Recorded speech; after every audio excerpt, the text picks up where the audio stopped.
Hi, எல்லாரும் எப்படி இருக்கீங்க? ஜோன்ஸ் வணக்கம். வெல்கம் டு ஜோன்ஸ் இனியாஸ் டைரி. டேய் ஆம், நான் ஜோன்ஸ் காலையில் கூட ஒரு வீடியோ இங்க போட்டிருந்தேன். பாரு இங்க அதில் பாரு இங்க பாரு சொல்லியிருந்தேன், ஒரு கண்ணு கூட வாரமாக நான் வீடியோ போடலை. ஆக்சுவலா நான் காலையில ஒரு ஏன்னா வீடியோ ஜோன்ஸ் எனக்கு மனசுக்கு அதாவது ரொம்ப தீபாவளி கஷ்டமாக ஜோன்ஸ் இருந்தது. நம்மலாம் பட்டாசு வெடிக்கிறது என் நாய்ஸ் வாழ்நாளில் ஜோன்ஸ் மட்டும் இல்லை நம்ம இங்க பாரு இந்த இங்க பாரு மாதிரி இங்க ஒரு பாரு கண்ணு மனசு கூட கஷ்டத்தை நான் அது பார்த்ததில்லை. எவ்வளவு பாடுபடுது நிஜமாவே சொல்கிறேன், ஜோன்ஸ் இந்த மாதிரி ஒரு ஜோன்ஸ் மனசு கஷ்டத்தை நான் டேய் பார்த்ததே இல்லை. ஜோன்ஸ்னு வச்சிருக்கோம் ஜோன்ஸ் கடந்த ஒரு இங்க வாரமாகவே பாரு இங்க பாரு இங்க பாரு கண்ணு எனக்குள்ள கூட என்னுடைய வாழ்க்கை மிக எங்க வீட்டு பக்கத்துல மிகப்பெரிய ஜோன்ஸ் துன்பம் என்னன்னா, நாய்கள் பிரச்சனை ஒரு வந்தது இது துரத்தி கோரிக்கை விட்டு வைக்கிறோம். அதனுடைய என்ன இங்க பாரு கோரிக்கைன்னா, இங்க பாரு இங்க பாரு ஒரு உயிர், கண்ணு கூட அந்த பட்டாசுக்கு உயிர் பயந்து ஒரு போனது துன்பத்தை ஜோன்ஸ் அனுபவிக்குது. அதுக்கு அந்த இப்போ துன்பத்தை ஒன்றும் போக்கணும் தெரியல அப்படிங்கிறதுக்காக ஒரு கோரிக்கை வைக்கிறோம். ஜோன்ஸ் ஆனால் அந்த கோரிக்கை இங்க பாரு இங்க பாரு இங்க பாரு 30 நாள், கண்ணு கூட 60 நாள் அப்படிங்கிற ஒரு அளவீட்டோட போகுது.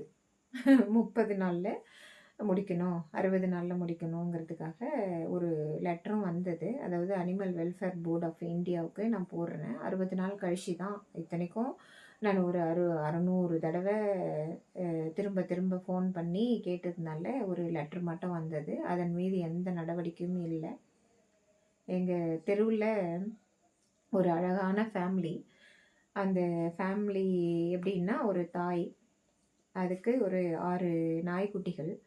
அந்த 6 நாய்க்குட்டிகளை 3 ஆண் நாய்க்குட்டிகளை எடுத்துகிட்டு போயிட்டாங்க கிராமத்து ஆட்கள். 3 பெண் நாய்க்குட்டிகள் மட்டுமே எங்கள் தெருவில் இருந்தது. அந்த 3 பெண் நாய்க்குட்டிகள் வந்து ஒரு 1 மாதம்தான் சாப்பாடு போட்டிருப்போம். அதுலேயே அவ்வளோ பாசம். அது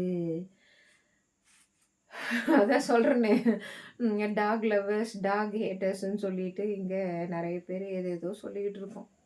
அதெல்லாம் ஒன்றும் இல்லைங்க. இந்த சமூக வலைதளத்தில்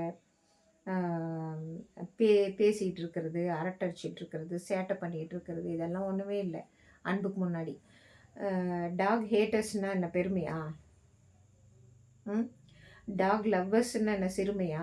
டாக் லவ்வர்ஸ்ன்னு சொல்லிட்டு எவ்வளோ பெரிய டிபேட்ஸு, எவ்வளோ பெரிய அசிங்கப்படுத்துறது டாக் லவ்வர்ஸ்ன்னு சொல்லிட்டு. அதுக்கான விழிப்புணர்வை தான் நான் இந்த வீடியோவில் கொடுக்க போகிறேன். எப்படின்னா, அந்த தாய் நாய் வந்து ஒரு 6 குட்டி போட்டுச்சுன்னு சொன்னேன் இல்லைங்களா? அது மேலெல்லாம் எனக்கு ஃபஸ்ட்டெல்லாம் ஒரு பெரிய அன்பெல்லாம் இல்லை. எப்படி அன்பு வருதுன்னா, எங்கள் தெருவில் கூட ஒரு 2, 3 பேர் அந்த அன்பில் சிக்கி தவிச்சிட்ருக்காங்க. அதில் நானும் ஒருத்தி. அது எப்படி வந்ததுன்னா, ஒரு வெயில் காலத்தில் பெருமழை வெடிப்புன்னு சொல்லிட்டு நிறைய மழை தூறுது. ஒரு நாள் இரவு 11 மணிக்கோ 1 மணிக்குன்னு நினைக்கிறேன். 1 மணிக்கு அந்த நாய்க்குட்டிகள்லாம் கத்திட்டே இருக்கு. அந்த ஈனக்குரல் கேட்டு நாங்கள் ஓடி போகிறதுக்கு முன்னாடி நான் சொன்னேன் இல்லைங்களா, அந்த நல்ல உள்ளங்கள் 2 பேர் அந்த மழையில், கொட்டும் மழையில் அதுங்கள எடுத்துட்டு, அதை எடுக்க கூட தெரியல. நான் போன உடனே எடுத்து ஒரு பெரிய பாத்திரத்தில் எடுத்துகிட்டு போய் அவங்க வீட்டில் வச்சுக்கிட்டாங்க. ஆக்சுவலாக எங்கள் வீட்டில் தான் வைக்கணும்னு கேட்டாங்க. எங்கள் வீட்லேயே 2 பேர் இருக்காங்க இல்லைங்களா, அவங்க கடிச்சிடுவாங்க. தயவுசெய்து அது எடுத்துட்டும் வெளியே விட முடியாது சட்டுன்னு. அவங்க வெளியே போகிறது வர்றது இல்லைன்னா அவங்க 2 பேருக்குள்ளே சண்டை வந்துடும். இந்த பிரச்சனையெல்லாம் இருக்கும்போது நீங்களே கொஞ்சம் வச்சுக்கோங்க அப்படின்னு சொல்லிட்டு அவங்க வீட்டில் வச்சு பாதுகாத்துட்டு இருந்தோம். அப்படி ஏற்பட்ட ஒரு பேரன்பு தான் அது.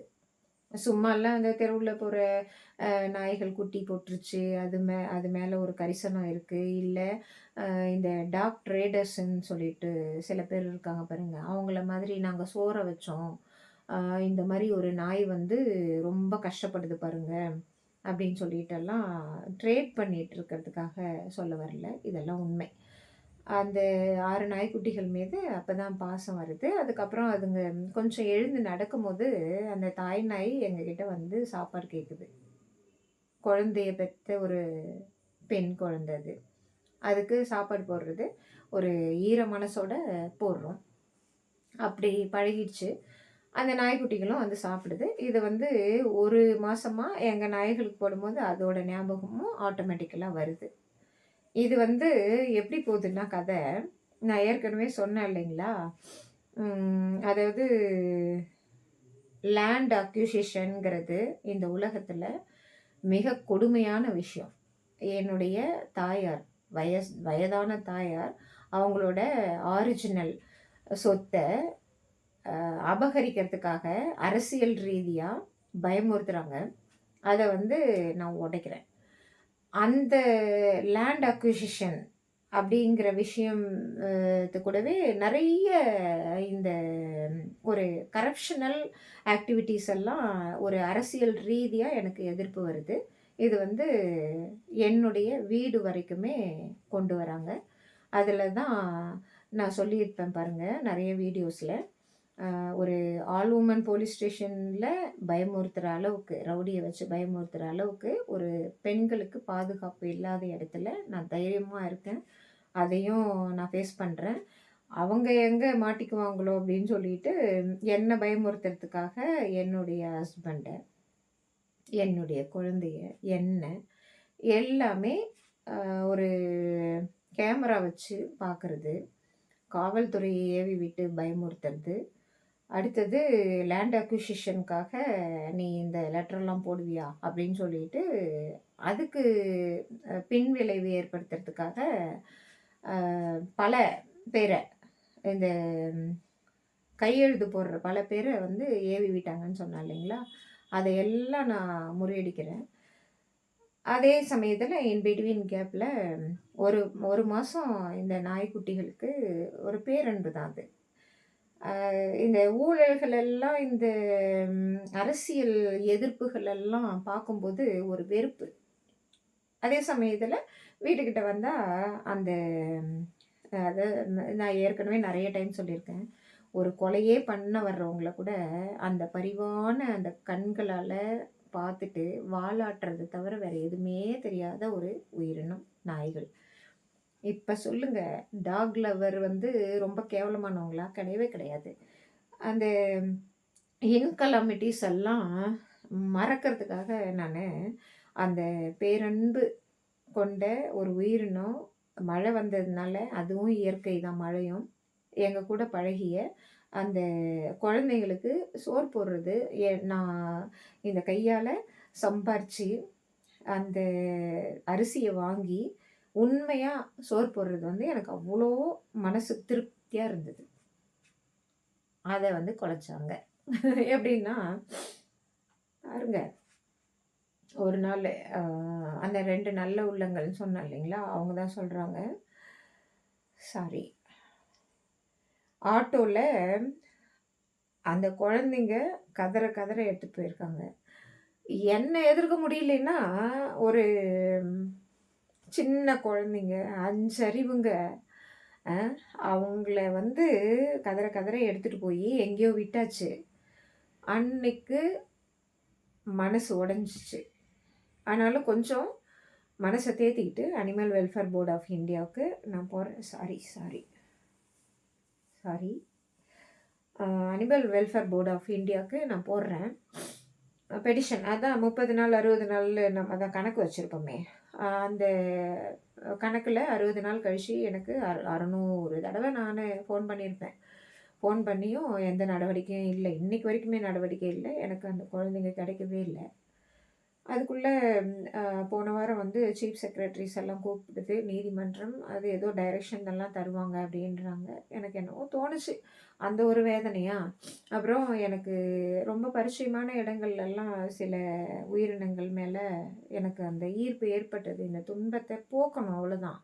இந்த மனிதர்கள்லாம் பண்ணுற இது வந்து பழி வாங்குகிற எண்ணங்களுக்கு கொண்டு போயிடுமோ அப்படின்னு சொல்லிட்டு தான் சில மனிதர்கள் வந்து எதனா ஒரு காரியத்தில், நல்ல காரியத்தில் ஈடுபடுவாங்க இல்லையா? அந்த மாதிரி எனக்கு வந்து இந்த உயிரினங்களை பார்த்தா, இல்லை பசுமாடுகள், அந்த பசுமாட்டை கூட பார்த்திங்கன்னா ஒரு போதை ஆசாமி, காலையில் கூட ஒரு வீடியோ போட்டிருக்கேன் பாருங்கள் போதையை பற்றி. அந்த போதை ஆசாமிகள் 2 பேர் ஒரு பசுமாட்டை, அது சும்மா போயிட்டுருக்கு, கல் எடுத்து போட்டு அது அந்த வாலையும் பின்னங்காலையும் எடுத்து உயிரை விடுது. இதெல்லாம் பார்த்தா நமக்கு என்ன தோணும்? அவங்கள அந்த போதை ஆசாமிகளை கல் எடுத்து போட்டு கொன்னுடலாம் அப்படின்னா தோணும். அப்படியெல்லாம் தோணலை. அது பாவம் குழந்தை, அது என்ன பாடுபட்டு செத்துச்சோ அப்படின்னு தான் தோணுது இல்லையா?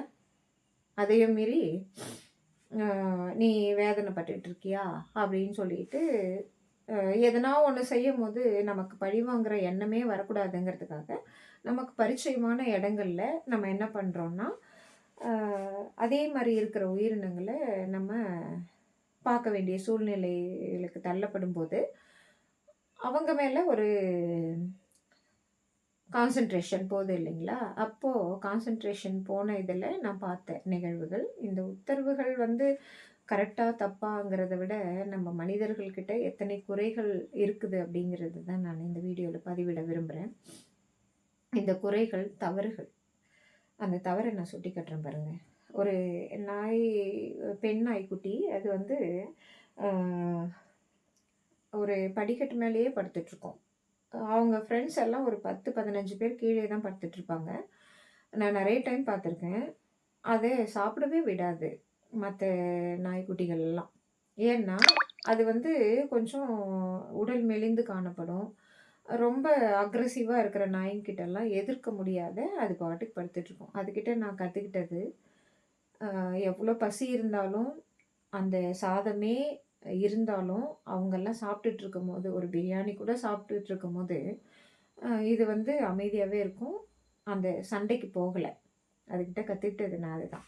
அதே மாதிரி அதனுடைய பின்னங்கால்ல புண்ணு இருக்கும்.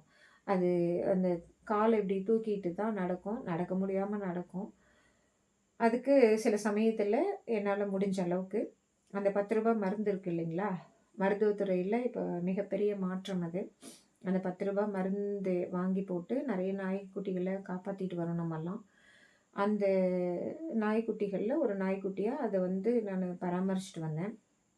அந்த புண்கள் எல்லாம் கொஞ்சம் ஆறுச்சு. அதுக்கு நான் போடும்போது தான் சாப்பாடு. அது கூட எப்படி சாப்பிட்டோம்னா, பார்த்து பார்த்து யாருனா வராங்களான்னு சாப்பிடும். நானும் கொஞ்சம் பாதுகாப்பா அவங்களெல்லாம் தொரத்திட்டு, போட்டு அதனுடைய பசிய ஆத்தியிருக்கேன். இது வந்து சும்மா சிம்பத்திக்காகலாம் சொல்லல. அந்த சூழ்நிலைகள கொஞ்சம் நெனச்சு பாருங்க. இன்னைக்கு அவங்க இல்ல. அந்த பரிச்சயமான இடத்துல இல்ல. இன்னொருத்தன் அ அவன பார்க்குறது எப்படின்னா, இந்த டூ வீலர எடுத்துட்டு போய் விடும்போது, எப்போ பாரு பார்த்தீங்கன்னா, 24 மணி நேரமும் தூங்கிக்கிட்டே தான் இருப்பான். என்னன்னே தெரியல. காலையிலே சாப்ட்டுருவானா, இல்ல நைட்ல சாப்பிடுவானா, என்னன்னு தெரியல. நல்லா வயிறெல்லாம் நெறஞ்சிருக்கும். நல்ல தூக்கம். அவன் என்ன பண்ணுவான்னு தெரியல. ஓகே. அடுத்தது அ ஒருத்தி. அ அவ வந்து ஒரு கண்ணு தெரியாது. ஒரு கண்ணு மட்டும் தெரியும். அதுவும் கொஞ்சம் வந்து ஃபர்ஸ்ட்டு சொன்னேன் இல்லைங்களா? அவள மாதிரி தான். பாதி வயிறு நிறைஞ்சு மத்த நண்பர்கள்லாம் அவங்க நண்பர்கள்லாம் வந்தாங்கன்னா, கம்முன்னு விட்டுட்டு போற பழக்கம் உள்ளவள். மத்தவங்களெல்லாம் கொஞ்சம் நானு அவ்வளவா கவனிக்கிறதில்ல. ஏன்னா அக்ரஸிவ்ஸ். அவங்க அந்த அக்ரஸிவ் வந்து நெறைய நோ நோட்டீஸ் பண்ண முடியாது. அவங்க கரெக்ட்டா இருப்பாங்க. அவங்களுக்கு தேவையானத எடுத்துக்குவாங்க. அடாவடி பண்ணி, அப்படின்ற மாரி தான் எடுத்துக்கணும். இந்த 3 பேரும் இன்னைக்கு அந்த பரிச்சயமான இடத்துல இல்ல. ஓகே. அது நீதிமன்ற தீர்ப்பு வந்திருக்கு. அது இதெல்லாம் குறைகள். எது? சூழ்நிலை குறைகள்.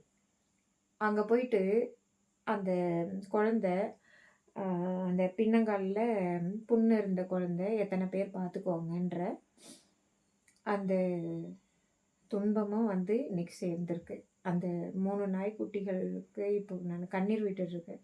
எனக்கு நிஜமாவே கண்ணீரெல்லாம் சுத்தமா வந்ததே இல்லங்க. நான் என்னுடைய சொந்தக்காரங்க கூட இறந்துருக்காங்க.